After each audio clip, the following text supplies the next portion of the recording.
విమర్శించిన వాళ్ళే శభాష్ అని భుజం తడితే ఆ వచ్చే కిక్కే వేరు.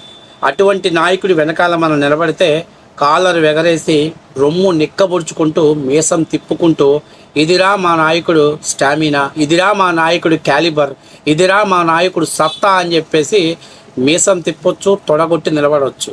ఇప్పుడు మీ అందరికీ తెలుసు, ఆంధ్రప్రదేశ్లో ఒక సంచలనమైనటువంటి ప్రభుత్వ పాఠశాలల్లో నుంచి విద్యార్థులు ఒక ప్రభంజనాన్ని సృష్టించారు. అయితే దీని మీద మేము చెప్తే ఏముందులే మీ పార్టీ లెక్కలో పెద్ద గొప్పగా చెప్పారు, జబ్బలు దరుచుకున్నారు, మీసాలు తిప్పుకున్నారంటారు.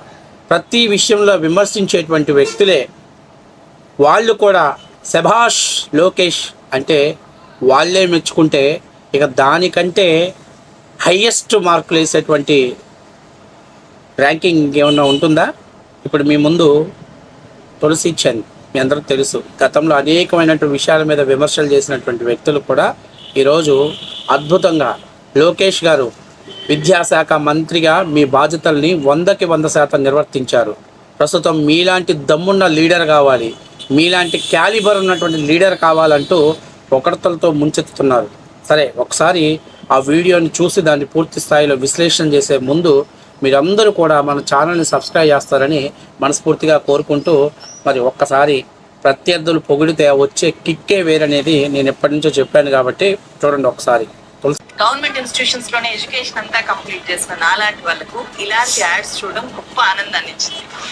ఫ్రెండ్స్, 1 1 2 2 3 3 ఇలా 10th క్లాస్ రిజల్ట్స్ వచ్చిన వెంటనే పత్రికల్లో, మీడియా ఛానల్స్ లో శ్రీ చైతన్య, నారాయణ లాంటి కార్పొరేట్ విద్యా సంస్థలు పెద్ద పెద్ద యాడ్స్ ఇస్తాయి కదా, అవి చూసి ఎప్పుడు కూడా చికాకు వచ్చేది. కానీ ఫస్ట్ టైం 10th రిజల్ట్స్ మీద ఇచ్చిన ఈ యాడ్ చూడగానే చాలా ముచ్చటేస్తుంది. ఎందుకంటే ఈ పిల్లలంతా కూడా గవర్నమెంట్ స్కూల్ స్టూడెంట్స్, పెద్ద పెద్ద ప్రైవేట్ స్కూల్స్ లోనే చదివితేనే టాప్ మార్క్స్ వస్తాయి అనే ఆలోచనల్ని బద్దలు కొట్టి ప్రభుత్వ పాఠశాలల్లో చదివిన ఈ విద్యార్థులంతా కూడా టాప్ మార్క్స్ సాధించారు. గతంలో కూడా సాధించే వాళ్ళు, అయినా సరే అప్పుడెప్పుడు కూడా ఇలాంటి యాడ్ మనం చూడలేదు. ఫస్ట్ టైం గవర్నమెంట్ స్కూల్ పిల్లల్ని అభినందిస్తూ ఆంధ్రప్రదేశ్ విద్యాశాఖ ప్రముఖ పత్రికల్లో సగర్వంగా నిలబడి అని చెప్పి ఇలా ఒక పెద్ద యాడ్ ఇచ్చింది. ఈ యాడ్ లో నాకు ఇంకా బాగా నచ్చిన విషయం ఏంటంటే, రెగ్యులర్ ప్రభుత్వ యాడ్స్, పొలిటికల్ యాడ్స్ కు భిన్నంగా ఈ యాడ్ చూడండి ఒకసారి. ఎక్కడ విద్యాశాఖ మంత్రి నారా లోకేష్ ఫోటో లేదు, అలాగే సీఎం చంద్రబాబు నాయుడు ఫోటో కూడా లేదు. నీట్ గా ఓన్లీ పిల్లల్ని మాత్రమే ఫోకస్ చేస్తూ ఈ యాడ్ ఇవ్వడం అనేది నాకు బాగా నచ్చింది. గవర్నమెంట్ స్కూల్స్ లో చదివి 600 మార్కులకు 595 మార్కులకు పైగా తెచ్చుకున్న ఈ 13 మంది విద్యార్థుల్లో 12 మంది అమ్మాయిలే ఉన్నారు.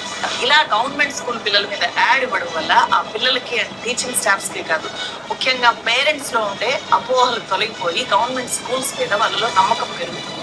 గవర్నమెంట్ ఇన్స్టిట్యూషన్స్ లోనే ఎడ్యుకేషన్ అంతా అది చూసారు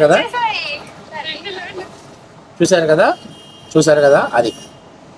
అయితే ఒక రకంగా ఆమె ఒప్పుకున్నా ఒప్పుకోకపోయినా ఈ క్రెడిట్ అంతా కూడా విద్యాశాఖ మినిస్టర్ నారా లోకేష్ గారికి ఇవ్వాలి. ఆమె చెప్పింది గతంలో కూడా వచ్చాయి అని చెప్పేసి, గతంలో ఎక్కడో 1 2 అది కూడా మీకు ఆ ఫలాలకు గల కారణాలు కూడా నేను చెప్తాను. గతంలో చంద్రబాబు నాయుడు గారు జన్మభూమి రుణం తీర్చుకుందాం రండి అంటూ అప్పట్లో పెద్ద ఎత్తున ఎన్ఆర్ఐస్కి ఒక పిలుపు పిలిచాడు.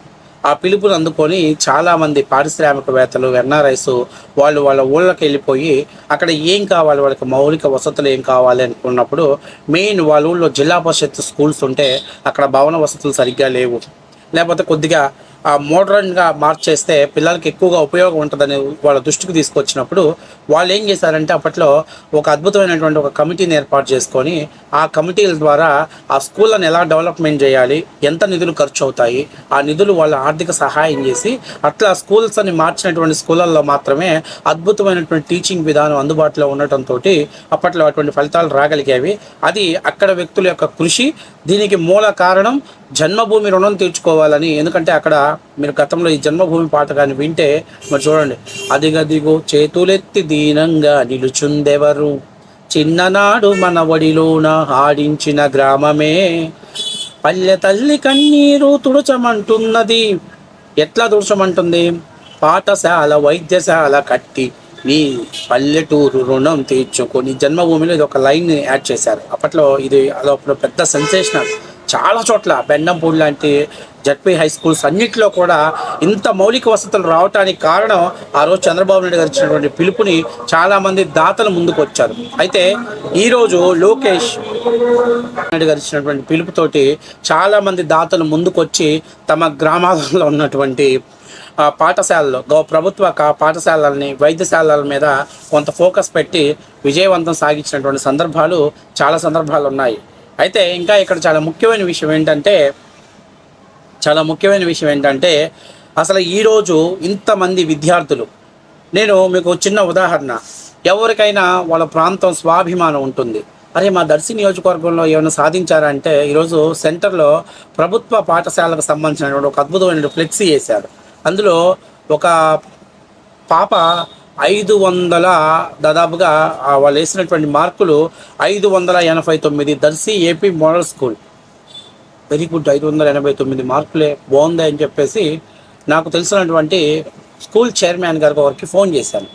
చేస్తే అమ్మ 589 మీరేనమ్మా టాప్ అంటే, కాదండి మేం కాదు టాపు, మాకంటే మండలంలో ఇంకొక అమ్మాయి టాప్ వచ్చింది, ఆ అమ్మాయికి 590 మార్కులు జడ్పీ హై స్కూల్ చందలూరు అని చెప్పేసి అడిగారు. అవునా ఇదే నా టాప్ అంటే, లేదు ముళ్ళమూరు ఏపీ మోడల్ స్కూల్లో 591 మార్క్ తోటి నియోజకవర్గంలో ఫస్ట్ ప్లేస్లో ఉంది సార్ ఆ అమ్మాయి అని చెప్పారు. అంటే చూడండి, నేను నిజంగా చాలా ఆశ్చర్యం వేసేసింది నాకు.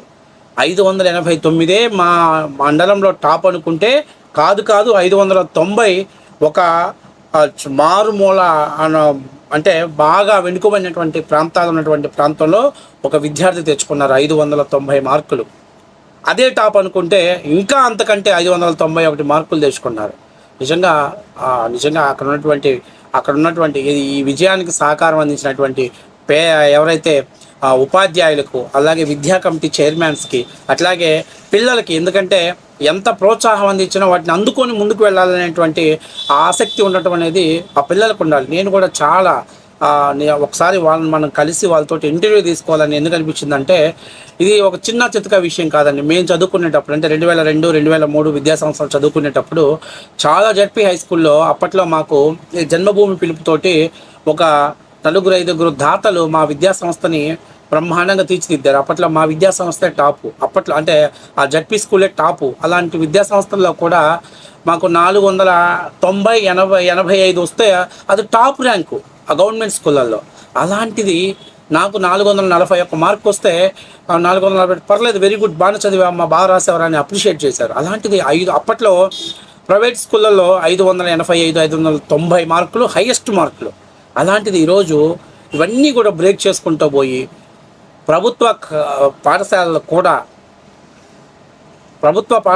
కూడా కార్పొరేటర్ కళాశాలని ధీటుగా ఎదుర్కొని ముందుకు వెళ్ళింది. ఇంకా అందులో ముఖ్యమైన విషయం, ఎక్కడ కూడా ప్రభుత్వానికి సంబంధించినటువంటి అంటే ముఖ్యమంత్రి గారి ఫోటో కానీ, లోకేష్ గారి విద్యాశాఖ మినిస్టర్ గారి ఫోటో కానీ ఎక్కడా వేయకుండా బ్రహ్మాండంగా ఫ్రంట్ పేజీ వాళ్ళని వరకే వేయటం ద్వారా రేపట్లో చాలామంది, ఈరోజు ఇది ఒక శాంపిల్ మాత్రమే, ఈరోజు ఈ పోస్టర్ రిలీజ్ అయిన తర్వాత నెక్స్ట్ అకాడమిక్ ఇయర్లో నేను చెప్తున్నా ప్రభుత్వ పాఠశాలల్లో విపరీతమైనటువంటి కాంపిటీషన్ ఉంటుంది. ఏంటి వాళ్ళే నాకు కొట్టేది, మేము కొట్టమా, మాకేం తక్కువ, ఈసారి మా పిల్లల్ని కూడా ఫోటోలో నిలబెట్టాలి, ఖచ్చితంగా మా స్కూల్ నుంచి కూడా ఈ పిల్లల్ని టాప్ ర్యాంక్లో వాళ్ళని తీసుకెళ్లాలనేటువంటి కసి పట్టుదల ప్రభుత్వ పాఠశాల ఉపాధ్యాయుల్లో కూడా రాబోతుంది. అది వచ్చిన రోజు ఈ కార్పొరేటర్ విద్యా వ్యవస్థలన్నీ సమూలంగా మూసుకునేటువంటి రోజు దగ్గరకు వస్తుంది. కార్పొరేట్ విద్యా సంస్థలు ఉండొద్దని అనట్లేదు, ఎందుకంటే డబ్బున్నవాడు చదివించుకుంటాడు, హై లెవెల్ చదివించుకుంటారు. కానీ మధ్యతరగతి వాళ్ళు, పేదవాళ్ళు రెక్కల కష్టంతో తమ పిల్లల భవిష్యత్తు బాగుపడాలని ఎవరైతే ఆశిస్తున్నారో వాళ్ళకి కూడా గవర్నమెంట్ స్కూళ్ళల్లో కూడా నాణ్యమైనటువంటి విద్యను అందిస్తారనే హోప్ కలిగించగలిగిన రోజు, ఆ రోజు నిజంగా చెప్తున్నా అద్భుతమైనటువంటి విద్యా వ్యవస్థకు సమూలమైనటువంటి మార్పు లభించేటువంటి అవకాశం ఉంటుంది. కాబట్టి ఈరోజు మీరు చూశారు. కాబట్టి నేను చెప్పేది ఏంటంటే, ఈ ప్రభుత్వంలో లోకేష్ గారు కావచ్చు, పవన్ కళ్యాణ్ గారు కావచ్చు, చంద్రబాబు నాయుడు గారు కావచ్చు, మిగతా మినిస్టర్లు కావచ్చు, ఎవరైనా సరే డెవలప్మెంట్ మీద ఫోకస్ చేశారు, మార్పుల మీద మా ఫోకస్ చేశారు. అంతేకాకుండా ఏదైతే లోకేష్ గారు ప్రత్యేకంగా విద్యా వ్యవస్థలో 100 రోజులైనటువంటి ఒక ప్రోగ్రాం తీసుకొచ్చాడో ఆ ప్రోగ్రాం సూపర్ డూపర్ సక్సెస్ అయ్యి అద్భుతమైనటువంటి రిజల్ట్స్ తీసుకొచ్చింది. కాబట్టి మీరందరూ గుర్తుపెట్టుకోవాలి, తులసి చంద్ర లాంటి వాళ్ళు గుర్తుపెట్టుకోవాలి. ఎక్కడ రాజీ పడే ప్రసక్తే లేదు. విద్యలో కావచ్చు, వైద్యంలో కావచ్చు, ఎక్కడా రాజీ పడాల్సిన పరిస్థితి లేదు. కాకపోతే ప్రస్తుతం ఉన్నటువంటి ఆర్థిక వెసులుబాట్లు 1-2 రోజులు వెనక్కి ముందుకి రాష్ట్ర ప్రభుత్వాన్ని లాగుతున్న తప్పనించి వాళ్ళు సమిష్టిగా ఈ రాష్ట్రాన్ని అభివృద్ధి చేయాలనేటువంటి దృఢ సంకల్పంతో ఉన్నారు. పబ్లిసిటీ తోటి, పిచ్చితోటి చేసే విధంగా కాకుండా ప్రజలకు ఈ ఫలాలు అందాలి. అమరావతి అద్భుతమైన ఫలాలు కూడా రేపు ఏదో ఒక రోజు మీరు మళ్ళీ ఒక వీడియో చేస్తారు. విశ్వసుందర నగరంగా నిలిచిన అమరావతి చంద్రబాబు నాయుడు గారికి ఈ ఘనత చెందుతుందని ఏదో ఒక రోజు చేస్తారు. బహుశా అది ఎన్నేళ్ళు పైన పట్టవచ్చు, కానీ బహుశా అప్పటికి ఆయన ఉండొచ్చు, ఉండకపోవచ్చు, కానీ ఆయన చరిత్ర శాశ్వతంగా నిలబడిపోయింది. ఆయన చరిత్ర ప్రజల్లో శాశ్వతంగా నిలబడే రోజులు దగ్గరలోనే ఉంటుంది. కాబట్టి నేను చెప్పేది ఏంటంటే తులసి చంద్ గారికైనా ఇంకా కొంతమందికైనా ప్రభుత్వ విధానాల మీద ఫోకస్ చేయండి. ఎక్కడైనా తప్పులు ఉంటే సార్ ఇది చేంజ్ చేయమని అడగండి. అంతేగాని అద్భుతమైనటువంటి ఫలాలు అందుకున్న విద్యా సంస్థల మీద కానీ లేకపోతే ప్రభుత్వ వ్యవస్థల మీద కానీ దాడి చేయకండి మీరు అనేది నా స్పెషల్